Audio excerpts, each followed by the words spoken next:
Hi friends, எல்லாரும் எப்படி சுகம்? நான் நல்ல சுகம், நீங்களும் நல்ல சுகமாக இருக்கணும்னு சொல்லி இறைவனை பிரார்த்தனை செய்து கொண்டு இன்றைக்கு நாங்கள் பிஎஸ் பிளக்கில் பேசிக்லேருந்து டெய்லரிங் கிளாஸ் ஒவ்வொரு பகுதியாக பார்த்து கொண்டு வரோம். அந்த வகையில் நாங்கள் துண்டு தையல் எல்லாமே நாங்கள் ஃபுல்லாக அதாவது தைச்சி முடிஞ்சது. இனி நாங்கள் மிஷினில் தைக்கிற தையல் வகையில் தான் இப்போ நாங்கள் பார்த்து கொண்டு வரோம். அந்த வகையில் நாங்கள் முதல் பார்த்தது அதாவது மிஷினில் நாங்கள் எவ்வாறு நாங்கள் தைக்கிறோன்னு சொல்லி, அதாவது அடிப்படையான ஒரு தையல் வகையில் தான் அது என்னென்ன மெத்தடில் நாங்கள் தைப்போம். அதாவது வட்டம், சதுரம், முக்கோணம், அதாவது வளைவு, நெளிவு, இதுகள் எல்லாம் அந்த நேர்கோடு எல்லாம் எப்படி நாங்கள் தைக்கிறோன்னு சொல்லி அது நாங்கள் முதல் கிளாஸில், அதாவது தையல் மிஷினில் தைக்கிறதில்ல முதல் கிளாஸில் நாங்கள் பார்த்தனாங்க. அடுத்ததாக பார்த்த நாங்கள் அதாவது சாரி போர்டர், அதே நேரம் சாரி கரைன்னு சொல்லுவார்கள், ஒவ்வொருத்தரும் ஒவ்வொரு முறையில் சொல்லுவார்கள். அந்த சாரி கரை அதாவது சாரி பாட்டம் எப்படி தைக்கிறேன்னு சொல்லி அதையும் பார்த்த நாங்கள். அடுத்ததாக பார்த்த நாங்கள் சாரம் தைக்கிறது, சாரம் லுங்கி தைக்கிற மெத்தட்டு பார்த்த நாங்கள். இன்றைக்கி நாங்கள் பார்க்க போகிறது அதாவது ஷிலோ கவர், அதாவது தலகணை உரை நாங்கள் தைக்கிறது தான் நாங்கள் பார்க்க போகிறோம். உங்களுடைய தலகணை எவ்வளவு அளவுடோ நீங்கள் அதுக்கேற்றால் போல் நீங்கள் இதில் துணி எடுத்து நீங்கள் தைக்கணும். இதில் நான் ஒரு சின்ன ஃபிலோவாகத்தான், அதாவது சின்ன தலகணியாகத்தான் நான் எடுத்துக்கொண்டு வந்திருக்கிறேன். இந்த தலகணியில் நாங்கள் எப்படி அளவீடு எடுக்கிறேன்னு சொல்லித்தான் உங்களுக்கு ஒவ்வொரு ஸ்டெப்பாக நான் சொல்லித்தர போகிறேன். வாருங்கள் ஃப்ரெண்ட்ஸ், பார்க்கலாம். என்னுடைய இந்த பிஎஸ் பிளாக்குக்கு இப்போ புதிதாக வாரீங்கன்னா மறக்காமல் லைக் பண்ணுங்கள், ஷேர் பண்ணுங்கள், சப்ஸ்கிரைப் செய்யுங்கள். அது மட்டும் இல்லை ஃப்ரெண்ட்ஸ், கட்டாயமாக உங்களோட ஃப்ரெண்ட்ஸுக்கு ஷேர் பண்ணுங்கள். இது உண்மையில் எல்லோருக்குமே ஒரு பிரயோசனமான ஒரு டெய்லரிங் கிளாஸாகத்தான் நான் நினைக்கிறேன். 100க்கு 100% அவர்களுக்கு இது பயன் தரக்கூடிய ஒரு வீடியோவாகத்தான் என்னுடைய யூடியூப் சேனலில் நான் பதிவேற்றம் செய்து கொண்டிருக்கிறேன். உண்மையில் அதாவது என்னுடைய இந்த டெய்லரிங் கிளாஸ்கள் அவர்கள் பார்த்து படிப்பார்களாக இருந்தால் உண்மையில் அவர்கள் வெளியில் போய் டெய்லரிங் படிக்க வேண்டிய அவசியமே இல்லை. வீட்டிலிருந்தே அவர்களுக்கண்டு ஒரு 20 நிமிடம் ஒதுக்கி அவர்கள் இந்த டெய்லரிங் கிளாஸை பார்த்து படித்தார்கள். உண்மையில் அவர்கள் வெளியில் போய் அலையவும் தேவையில்லை, அதே நேரம் அவர்களுடைய பணத்தை வீணாக செலவழிக்கவும் தேவையில்லை. உண்மையில் அவர்களுக்கு இது நல்ல ஒரு பிரயோசனமான கிளாஸாக இருக்கும் என்று எனக்கு 100ல் 100% நம்பிக்கை. ஃப்ரெண்ட்ஸ், நீங்களும் உங்களோட ஃப்ரெண்ட்ஸுகளுக்கு ஷேர் பண்ணுங்கள். அது மட்டும் இல்லை, நீங்களும் நன்றாக படியுங்கள் ஃப்ரெண்ட்ஸ். படித்து நீங்களும் நல்லொரு நிலைக்கு வர என்னுடைய மனமார்ந்த வாழ்த்துக்கள் ஃப்ரெண்ட்ஸ். ஓகே ஃப்ரெண்ட்ஸ், பாருங்கள், நாங்கள் இன்றைக்கி ஃபிலோலகணி முறை எப்படி தைக்க போகிறோம்னு சொல்லித்தான் பார்க்க போகிறோம். பாருங்கள், இதுக்கு தேவையான பொருட்களை நாங்கள் பார்ப்போமாக இருந்தோம். மிஷன் டேப் எங்களுக்கு தேவைப்படுது. அடுத்தது எங்களுக்கு பேனா தேவைப்படுது, அதாவது அளவீடு எழுதுறதுக்கு பேனா தேவைப்படுது. இது பண்ணுறதுக்கு ஷோக் தேவைப்படுது, நீங்கள் எந்த வகை ஷோக் எடுத்தாலும் சரிதான். அடுத்தது ரூலர் தேவைப்படுது. அடுத்ததாக எங்களுக்கு கத்தரிக்கோல். அடுத்ததாக சின்ன ஃபிலோ நான் எடுத்திருக்கிறேன். இது இதில் பாருங்கள் ஃப்ரெண்ட்ஸ், நாங்கள் தலகணை உரை தைக்க முறைன்னு சொல்லி நான் இதில் எழுதியிருக்கிறேன். எழுதிட்டு அதுக்கு பிறகு நாங்கள் இதில் தலகணை உரை நீளம் எடுக்க வேணும். நீளம் நாங்கள் எடுக்க கவனிக்க வேணும். இந்த தையலின் இந்த இடத்துலேருந்து இந்த முடிவிடத்தில் நாங்கள் எடுக்கணும். அதாவது இந்த நீள பகுதியை நீங்கள் பார்ப்பீங்கன்னா அதாவது 14 இன்ச்சு வருகுது. இந்த 14 இன்ச்சிலேருந்து நாங்கள் அதாவது 14 இன்ச்சியை நாங்கள் இதில் மார்க் பண்ணிவிட்டு, அதாவது இதில் 14 இன்ச்சியை மார்க் பண்ணிவிட்டு நீளம் வருது. இதிலிருந்து அதாவது அரை இன்ச்சி நாங்கள் சீம் எடுக்க வேணும். அதாவது தையலுக்கு அரை இன்ச்சி எடுத்து நாங்கள் மொத்தமாக எங்களுக்கு 15 இன்ச்சி நீளம் வரப்போகுது. 15 இன்ச்சி. இந்த 15 இன்ச்சி அடுத்ததாக அதாவது நீளம் 15 இன்ச்சி வருது. அகலம் நீங்கள் பார்ப்பீங்கன்னா அகலம் நாங்கள் சுற்றளவு நாங்கள் இதில் எடுக்க வேணும். இந்த தலகணி உரைன்ற சுற்றளவு எடுக்க வேணும். எடுத்தீங்கன்னா இதில் பார்ப்பீங்கன்னா அதாவது 20 அரை வருது. இது இந்த சுற்றளவு. இந்த 20 அரை நாங்கள் எடுக்கும்போது பாருங்கள், அதாவது கொஞ்சம் கொடுத்து இடைவெளி இருக்காது இந்த தலகணிக்கும். அதாவது இந்த தலகணியில் பாருங்கள் கொஞ்சம் கொடுத்து இந்த அளவீட்டில் இடைவெளி இருக்காது. காரணம் நான் இதில் நல்ல ஃபிட்டாகத்தான் எடுக்கிறேன். அதே இது நாங்கள் இதிலிருந்து நாங்கள் ஈசளவு நாங்கள் இனி விட வேணும். ஈசளவுக்கு வந்து நாங்கள் நார்மலாக அதாவது அரை இஞ்சி விடுவோம். இது வந்து உள்ளுக்கு லூஸாக இருக்கிறதுக்காண்டி, அதாவது கொஞ்சம் விட்டு வீதியாக இருக்கிறதுக்காண்டி. அது அப்போ தான் எங்களுக்கு இந்த தலகணி வந்து உள்ளுக்கு போகும். அது இது வந்து நாங்கள் இந்த ஈசளவு நாங்கள் விடாமல் நாங்கள் தைப்போமாக இருந்தால், இந்த 20 இஞ்சிலேயே நாங்கள் வச்சு தைப்போமாக இருந்தால் எங்களுக்கு இந்த தலகணி உரை வந்து இந்த தலகணிக்குள்ளே போகாது. நல்ல இறுக்கமாக இருந்துச்சுன்னா போகாது. அதே நேரம் வந்து கொஞ்சம் லூஸாக நாங்கள் கொஞ்சம் இடைவெளியாக நாங்கள் விட்டால்தான், அதாவது இடைவெளி என்றது இந்த தலகணிக்கும் உரைக்கும் இடையில இருக்கிற இடைவெளியாகத்தான் இருக்க போகுது ஈசளவன். அதாவது தலகணிக்கும் உரைக்கும் இடையில இருக்கிற இடைவெளியை நாங்கள் ஈசளவன் தான் சொல்லுவோம். ஓகே ஃப்ரெண்ட்ஸ், வாருங்கள் நாங்கள் அடுத்ததாக பார்க்கலாம். ஈசளவு வந்து நாங்கள் கட்டாயமாக எடுக்கணும். எடுத்தால் தான் எங்களுக்கு இந்த தலகணி வந்து போடத்தக்கனையாக இருக்கும். ஓகே ஃப்ரெண்ட்ஸ், வாருங்கள் இதை நாங்கள் மார்க் பண்ணுவோம். அதாவது 20 அரை எடுத்து அதுக்கு பிறகு நாங்கள் அதாவது ஈசளவு எடுக்க போகிறோம். அரை இஞ்சி. அதாவது அகலம் வந்து 20 அரை எடுக்கிறோம். இந்த 20 அரையிலிருந்து ஈசளவு அரை இஞ்சி எடுக்கிறோம்.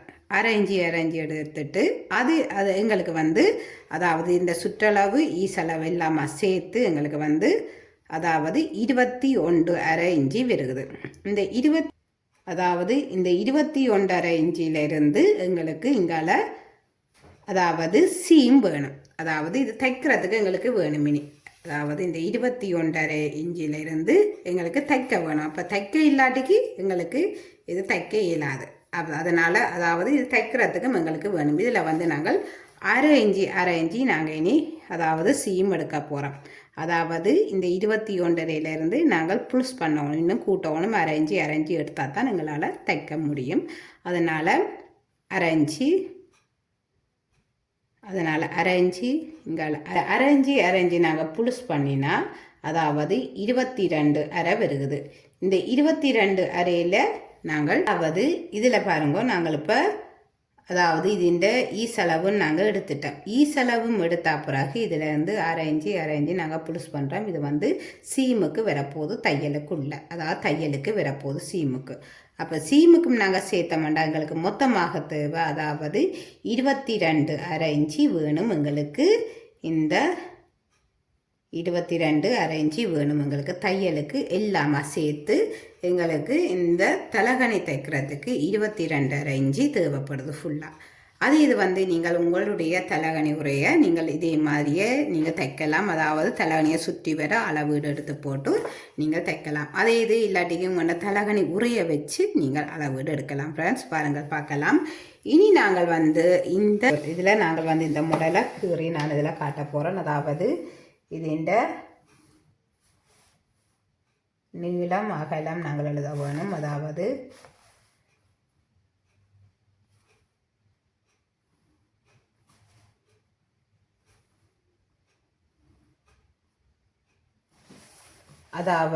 நீளம் நான் எடுத்தேன். அதாவது நீளம் எடுத்தது வந்து அதாவது 15 இஞ்சி நாங்கள் எடுத்தேன் நாங்கள் நீளம். அதே இது வந்து அகலம் எடுத்த நாங்கள் வந்து அதாவது 22 அரை இஞ்சி எடுத்த நாங்கள் அகலம். இதில் வந்து இந்த என்வலப்பு மெத்தட்டுக்கு, அதாவது என்வலப்பு மெத்தட்டுண்டா மேலுக்கு வந்து நான் இதில் 3 இஞ்சி எடுத்தேன். நான் அதாவது 3 இஞ்சி, அதாவது அரை இஞ்சி தையலுக்கு விட்டு நான் 3 இஞ்சி எல்லாமே எடுத்து வச்சுருக்கேன். ஓகே ஃப்ரெண்ட்ஸ், பாருங்கள் நாங்கள் இது வந்து இப்போ நாங்கள் வந்து இதில் கீறிட்டோம். இனி இதே வந்து நாங்கள் கட்டிங் எடுக்க போகிறோம். பாருங்கள், கட்டிங் எடுத்துகிட்டு பார்க்கலாம். இப்போ நான் இந்த லைனிங் கிளாத்தை அப்படி டெண்டாக மடிச்சிருக்கிறேன். இந்த டெண்டாக மடிச்சுட்டு நாங்கள் வந்து 22 இஞ்சியை நாங்கள் டெண்டால் நாங்கள் டிவைட் பண்ணணும். டெண்டால் நீங்கள் டிவைட் பண்ணி போட்டு பார்த்தீங்கன்னா அதாவது 11 கால் வருது. இந்த 11 காலை நாங்கள் இதில் வந்து மார்க் பண்ண வேணும். 11 காலை நாங்கள் இதில் மார்க் பண்ண வேணும். 11 கால். இந்த 11 காலை நான் இதில் மார்க் பண்ணுறேன். மார்க் பண்ணிவிட்டு அதுக்கு பிறகு இதில் நான் நேர்கோடு கீற போகிறேன். 11 காலில் நாங்கள் நேர்கோடு 11 கால் இதில் நான் 11 கால் எடுத்துட்டேன். 11 காலில் இருந்து நாங்கள் இனி நீளம் எடுக்கணும். நீளம் வந்து அதாவது நீளம் வந்து 15 இன்ச்சு வந்தது. இதில் நீளம் வந்து 15 இன்ச்சு. இந்த 15 இன்ச்சியை நான் இதில் மார்க் பண்ணுறேன். முதல் நாங்கள் வந்து இந்த 15 இன்ச்சியை நாங்கள் நேர்கோடு கீறுவோம். 15 இன்ச்சியை நேர்கோடு கீறிட்டு அதுக்கு பிறகு இந்த 11.25 இன்ச்சியை நான் அதுக்கு பிறகு நேர்கோடு கீறுறேன். நாங்கள் இந்த நேருக்குத்தான் நாங்கள் இந்த கட்டிங்கை கட் பண்ண வேணும். இப்போ பாருங்கள் ஃப்ரெண்ட்ஸ், நாங்கள் கட் பண்ணியாச்சு. கட் பண்ணிவிட்டு இனி நாங்கள் வந்து இது தைக்கணும். பாருங்கள் பார்க்கலாம். இது வந்து என்வெலப்பு மெத்தடில் நாங்கள் தைக்கிறேன்டா எங்களுக்கு மேலுக்கு வந்து ஒரு 3 இன்ச்சு நாங்கள் இதில் துணி பொருத்த வேண்டி வரும். அதாவது என்வெலப்பு நீங்கள் எந்த மெத்தடில் நீங்கள் தைக்க போகிறோன்னு நீங்கள் அதை முதல் முடிவெடுங்க ஃப்ரெண்ட்ஸ். இதில் வந்து நாங்கள் என்வெலப்பு மெத்தடில் நாங்கள் தைக்க போகிறோம்டா இதிலிருந்து மூடி தைக்கிற மாதிரி வரும். இப்படி மூடி தைக்கிற மாதிரி வரும். அதைத்தான் நாங்கள் என்வெலப்பு முறையென்று சொல்லுவோம். அதாவது என்வெலப்பு மாதிரி இந்த கவர் வந்து மூடுபடும். இதுக்கு வந்து நாங்கள் அப்படி நாங்கள் அந்த மெத்தடில் நாங்கள் தைக்கிறோம். அதாவது என்வெலப்பு மெத்தடில் நாங்கள் தைக்கிறதுக்கு இதில் இருந்து நான் இனி வந்து அதாவது 3 இன்ச்சு நாங்கள் எடுக்க வேணும். இதில் வந்து மடித்து தைக்கிறதுக்காண்டி 3 இன்ச்சு நான் எடுக்க போகிறேன். சீம் வந்து நாங்கள் இதில் வந்து 1 சென்டிமீட்டர் எடுக்கிறோம். அதுக்கு பிறகு எங்களுக்கு இந்த என்வெலப்பு கவருக்கு வந்து நார்மலாக 3 இன்ச்சு எங்களுக்கு தேவைப்படும். இந்த 3 இன்ச்சிலேருந்து நாங்கள் மேலுக்கு தைக்கிறதுக்கு 1/2 இன்ச்சு. இவ்வளோ தான் ஃப்ரெண்ட்ஸ். நாங்கள் இனி வந்து இந்த நேருக்கு நாங்கள் இதை மடிப்போம்.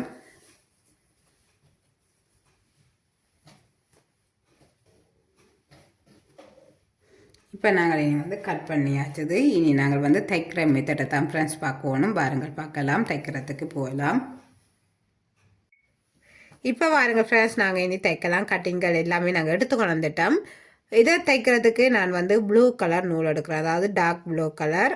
அதாவது நீங்கள் என்ன கலர் துணி எடுக்கிறீங்களோ அதுக்கேற்ற கலரிலேயே நீங்கள் நூல்களையும் செலக்ட் பண்ணுங்கள். ஏனெண்டா நாங்கள் டெய்லரிங் தான் செய்ய போகிறோம்னு சொல்லி ஒரு முடிவு எடுத்துட்டு தான் நாங்கள் டெய்லரிங் கிளாஸுக்குள்ளேயே வந்திருக்கிறோம். அப்போ அப்படி இருக்க நீங்கள் டெய்லரிங்குக்கு நீங்கள் என்ன கலர் துணி எடுக்கிறீங்களோ அதுக்கேற்ற நூல்களையும் செலக்ட் பண்ணி எடுத்து நீங்கள் இப்போவே சேர்த்து கொண்டுட்டீங்கன்னா அதுக்கு பிறகு நீங்கள் வெளியே ஆர்டர் செய்யக்க உங்களுக்கு ஒரு இதாக இருக்காது. அதாவது உங்களுக்கு உடனே தேவையாண்டா நீங்கள் போய் எங்களால் வேண்ட முடியாத சில காரணங்களும் இருக்கலாம்.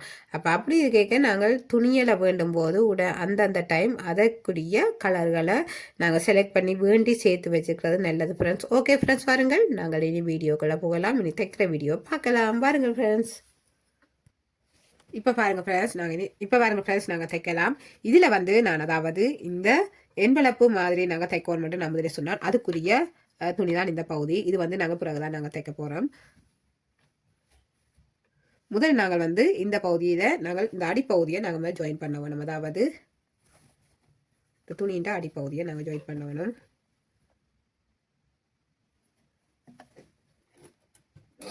இதில் நோட் போட வேணும். அதாவது 2 தரம் நீடில் குத்தி வந்து நாங்கள் இந்த ஃப்ரெஷர் ஃபுட்டை மேலுக்காக தூக்கிட்டு நாங்கள் திரும்பவும் முன்னுக்காக எடுத்து திரும்பவும் நாங்கள் அதிலேயே நீடில் குத்தி நாங்கள் தைக்க வேணும். தைச்சா தான் நோட் விழும் ஃப்ரெண்ட்ஸ். அதாவது அப்படி தைச்சா தான் முன்னுக்கும் நோட் விழும். அதாவது மெதுவாக தைச்சு கொண்டு பாருங்கள். அவசரப்படாமல் மெதுவாக தைச்சு கொண்டு வந்தீங்கன்னா உங்களோட தையல் வந்து நல்ல ஒரு நீட்டாக இருக்கும். கவனித்து தையுங்க ஃப்ரெண்ட்ஸ். அதாவது நீங்கள் தைக்கிற அந்த தையல் வந்து சரியாக விருகுதான்னு சொல்லி நீங்கள் அதையும் கவனியுங்கள்.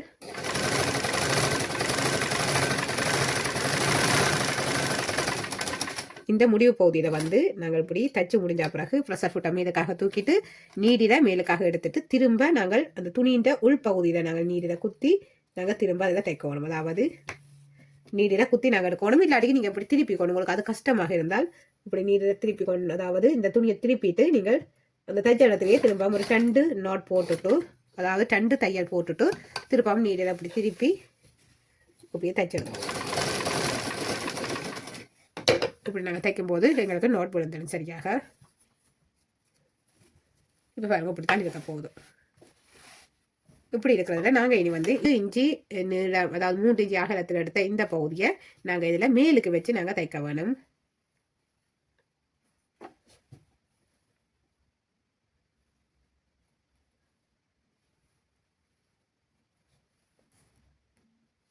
அதாவது 3 இன்ச்சு எடுத்த இந்த பகுதி இந்த துணியில் வந்து நாங்கள் இதில் வந்து அதாவது 1/2 சென்டிமீட்டர் அதாவது 1 சென்டிமீட்டர் நாங்கள் மடித்து தைக்க வேணும். இது அந்த என்வெலப்பு மாடலில் வர அதாவது என்வெலப்பு மாடலால் நாங்கள் மேலுக்கு வந்து இதில் அதாவது 3 இன்ச்சில் நாங்கள் இந்த துண்டு பகுதியை நாங்கள் மேலுக்கு வச்சு தைக்க போகிறோம். அதுக்கு வந்து இந்த சைட்டுக்கிற பகுதியெல்லாம் நாங்கள் தைக்க வேணும். தைச்சிட்டு பார்க்கலாம். இது வந்து எங்கே வருமெண்டா இது வந்து இந்த மேல் பகுதியில் வரப்போகுது. இந்த மேல் பகுதியில் நாங்கள் தைக்கும் போது கவனிக்கணும். அதாவது இதிலிருந்து 1 சென்டிமீட்டரும் இந்த 2 சைடும் ஒவ்வொரு சென்டிமீட்டர் அதாவது வெளியாக நிற்கணும். நாங்கள் இந்த உள்ளுக்கு அந்த என்வெலப்பு மாதிரி மடித்து தைக்கிற இடத்துல இதில் வெளியாக நிற்கணும். இது வந்து நாங்கள் இப்போ அதாவது தைக்க போகிறோம். அதாவது நாங்கள் இதில் வந்து இது சுற்றி வர தைக்கணும். இப்போ தைக்க அந்த தையலுக்குள்ளே இந்த பகுதி போகும். அதாவது நாங்கள் இப்போ தைச்சு முடியக்க இதுக்குள்ளே போகுது. அதாவது இந்த பகுதி நாங்கள் தைப்போம், அதே மாதிரி இந்த பகுதி நாங்கள் தைப்போம். இப்போ தைக்க இந்த என்வெலப்பு பகுதியாக நாங்கள் இந்த மடித்து தைச்ச இந்த பகுதி வெளியில் நிற்கும், இது உள்ளுக்காக நிற்கும். பாருங்கள் பார்க்கலாம் எப்படி தைக்க போகிறோம்னு சொல்லி. இதையும் நாங்கள் இதோட இனி ஜாயின் பண்ணி தைக்க வேணும். பார்க்கலாம் பாருங்கள். இப்போ நாங்கள் வந்து இந்த நேரை நாங்கள் ஜாயின் பண்ணி தைக்கணும். அதாவது இந்த 2 துணியையும் ஒன்றா சேர்த்து ஜாயின் பண்ண வேணும். அதாவது இந்த 2 பீஸையும் இப்படி ஒன்றா சேர்த்து நாங்கள் இப்படி ஜாயின் பண்ண வேணும் 2 சைட்டுக்கும். அதாவது இதில் வந்து நாங்கள் அதாவது 1 சென்டிமீட்டர் சீம் எடுத்த நாங்கள் அந்த 1 சென்டிமீட்டர் சீமையும் நாங்கள் இதில் தைக்கணும். தைக்க நீங்கள் கவனிக்கணும், நோட் போட்டுட்டு தையுங்கள், இல்லாட்டிக்கு தையல் அவண்டு போடும். அதனால நோட் போடுங்கள். அதாவது உங்களோட ஃப்ரெஷர் ஃபுட் எதில் இருக்குதோ அதே நேருக்கு தான் இந்த துணியும் இருக்கணும். நீங்கள் அதை கவனிங்கள். அதாவது ஃப்ரெஷர் ஃபுட் இதில் இருக்க நீங்கள் இப்படி துணியை வச்சிங்கன்னா உங்களோட தையல் வந்து இப்படி பிள்ளையாக தான் போகும். அதனால ஃப்ரெஷர் ஃபுட்டு எந்த நேருக்கு இருக்கோ அந்த நேருக்கு நீங்கள் அதை விட்டுட்டு நீங்கள் இங்கால இப்படி திருப்பி நீங்கள் வச்சு தைப்பீங்கண்டா அது நல்ல ஒரு நீட்டாக வராது. அதாவது ஃப்ரெஷர் ஃபுட்டுக்கு நீர் தையல் வராத நாங்கள் நீராக தான் இப்படி வச்சு தைக்கணும். பாருங்கள் பார்க்கலாம்.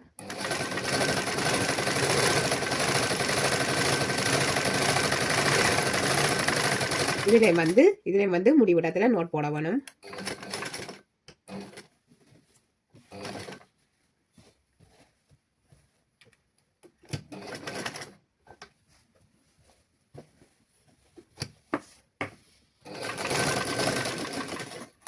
அதாவது ஆரம்பத்தில் தைக்கிற நீங்கள் இப்படி தையுங்கள், நாங்கள் தைக்கணும்.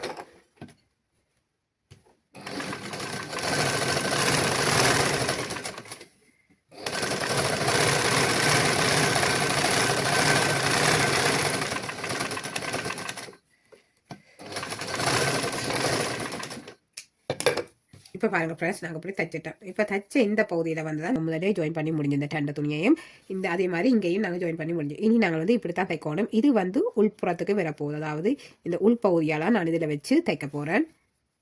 அதாவது இந்த உள்புற துணியோட இது வரப்போகுது. நாங்கள் திருப்பும் போது சரியாக வரணும். நாங்கள் அதை கவனிக்க வேணும். நீங்கள் முதலேயும் இது தைக்கலாம், நீங்கள் பிறகு இது தைக்கலாம். நான் இப்போ பிறகு தைச்சு காட்டுறது காரணம் அதாவது உங்களுக்கு குழப்பம் இல்லாமல் விளங்கும். அப்போ அதனால தான் நான் இதை பிறகு வச்சு காட்டுறேன். நீங்கள் நார்மலாக நீங்கள் அதாவது இந்த துணி ஜாயின் பண்ணும் போதே நீங்கள் இங்கேயும் ஜாயின் பண்ணலாம். இப்போ உங்களுக்கு குழப்பம் இல்லாமல் இருக்கணுன்றதுக்காண்டி தான் நான் இதில் ஜாயின் பண்ணி காட்டுறேன். இப்படி இதை வச்சுட்டு நாங்கள் இனி ஜாயின் பண்ணுவோம்.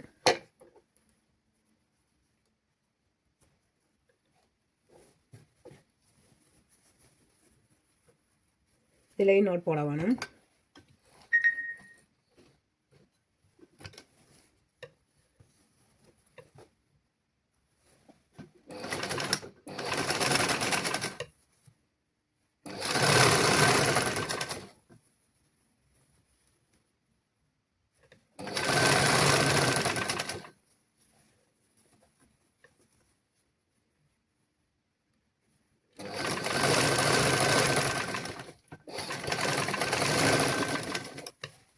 இப்படித்தான் வரப்போகுது. அதாவது என்வெலப்பு மாடல்னு சொல்லுவார்கள். இதை வந்து இந்த மேல் பகுதியை நாங்கள் இனி மடித்து தைக்க வேணும். இதுலையும் அதாவது 1 சென்டிமீட்டர் நாங்கள் மடித்து தைச்சிட்டு பார்க்கலாம். இப்போ பாருங்கள் ஃப்ரெண்ட்ஸ், நாங்கள் தைச்சு முடிஞ்சது. இனி தைச்சு முடிஞ்ச இந்த பகுதியை வந்து நாங்கள் பின்பக்கமாக அதாவது உள்பக்கமாக நாங்கள் இனி திருப்ப வேணும். நீட்டாக நாங்கள் திருப்பி எடுக்க வேணும்.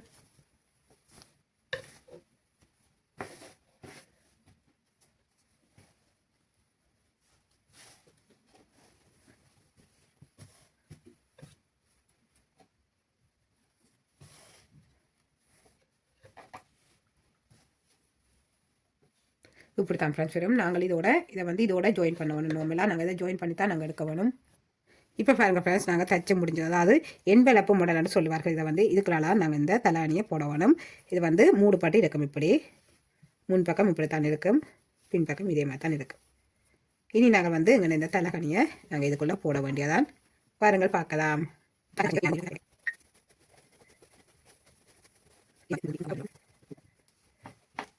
இப்போ பாருங்கள் ஃப்ரெண்ட்ஸ், மிகவும் அழகாக எங்கள்கிட்ட இந்த பில்லோ கவர் சரியாக வந்துட்டுது. இதே மாதிரி நீங்களும் தையுங்க ஃப்ரெண்ட்ஸ், தைச்சு பாருங்கள். அதாவது இது வந்து உள்ளுக்காக அப்படி மூடுபாட்டு நிற்கும். மூடுபாட்டு மிகவும் அழுத்தமாக இப்படி அழுத்தி விட்டால் சரி. பாருங்கள் இப்படி இருக்காங்க, நல்ல ஒரு கணக்காக இருக்குது. நாங்கள் இந்த சீம், அதாவது நாங்கள் உள்ளுக்கு விட்ட இந்த சீம் அளவுகள், அதே நேரம் வந்து ஈஸ் அளவன் எல்லாம் சரியாக இருக்கணும். ஈஸ் அளவெல்லாம் சரியாக இருந்தால் தான் எங்களுக்கு இந்த ஒரு நல்ல ஒரு ஃபிட்டாக இருக்கும். இப்போ பாருங்கள், இது லூஸாக இருக்குதா, ஒன்றுமே இல்லை, நல்ல ஒரு கணக்காக சரியாக இருக்குது. நாங்கள் இந்த தையலுக்கு நாங்கள் எடுக்கிற அளவெல்லாம் மிகவும் ஒரு சரியாக இருந்தால் தான் இப்படி நல்ல ஒரு அதாவது கவர் வந்து நல்ல ஒரு நீட்டாக இருக்கும். இல்லையோ உங்களுக்கு அந்த கொஞ்சம் லூஸாக நல்ல பெருசு மாதிரி இதண்டு மாதிரி இருக்கும். இது பாருங்க, கொஞ்சம் கொடுத்து அசைவில்லாமல் இந்த உள்ளுக்கு இருக்கிற தலகணி, அந்த ஆடுப்புற தலகணி அந்த அமர்ந்த மாதிரியோ இல்லாட்டிக்கு அந்த அங்கு மிஞ்சம் அசையுமா போலையோ ஒன்றும் இல்லை, நல்ல ஒரு கணக்காக இருக்குது. இதுக்கு எல்லாம் வந்து நீங்கள் ஃப்ரீல எல்லாம் வச்சு தைக்கலாம். நான் அதெல்லாம் வந்து நாங்கள் பிறகு தான் பார்ப்போம். அது பாவாடை வகைகளுக்கு நான் ஃப்ரீல எல்லாம் வச்சு தைச்சு காட்டுவேன்.